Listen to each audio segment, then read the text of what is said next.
Hey YouTube, welcome to another video from Skinny Medic.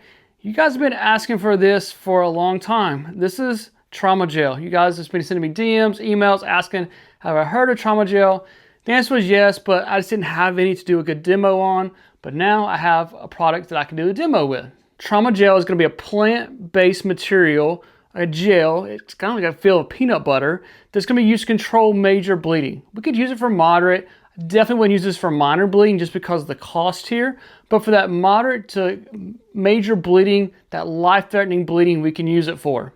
TraumaGel is going to be used for that compressible injuries like I talked about, so we could use it on a head wound, a neck wound where you can hold pressure and you have major bleeding, you can use it. You can use it on the arms and the legs. A thought process is you're going to convert your tourniquet.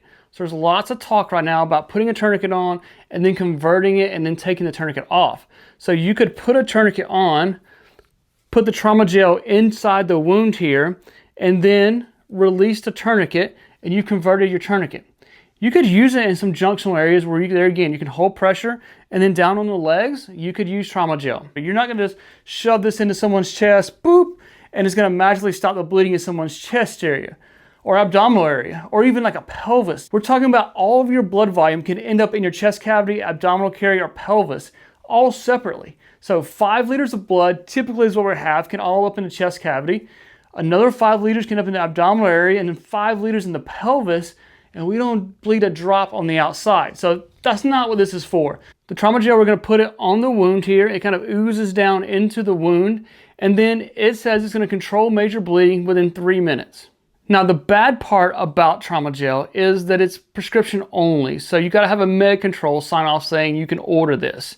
So it's gonna be for like EMS, fire departments, hospital systems, things like that. And it retails for $250. Has a shelf life of about a year. All right, so we have our nasty wound here that's pouring blood. We got major bleeding. Take the cap off here, and we're just going to squirt it just like that. Like I said, it's kind of got the texture of peanut butter when you feel it. So we don't have to hold pressure or anything like that. Get this off my finger because it's nasty. Don't have to hold pressure. Within 3 minutes, we're gonna have bleeding controlled. And then you take a pressure bandage, Israeli emergency bandage, a NAR bandage, whatever bandage you want to use, and you wrap it up and you secure it. And I know one of the things that else gets brought up, especially talking about combat gauze and things like that, does this cause an exothermic reaction? Nope, doesn't heat up, doesn't cause anything like that as well. So TraumaGel needs to be removed within 24 hours of application. This is going to be done by a physician. So we've put it on the wound, we have major bleeding control, we've got them to the hospital. What they're going to do is flush out the wound and kind of use gauze stuff to kind of remove it. The clot's already built up, clot's already there, so we're just getting the excess gel out of the wound. And I did see on Instagram that this already has real world applications. I know Cobb County in Georgia Fire Department did their training at lunchtime, and I don't remember exactly what happened to one of the providers, but they had to use this on a provider shortly after their training and had a great success story.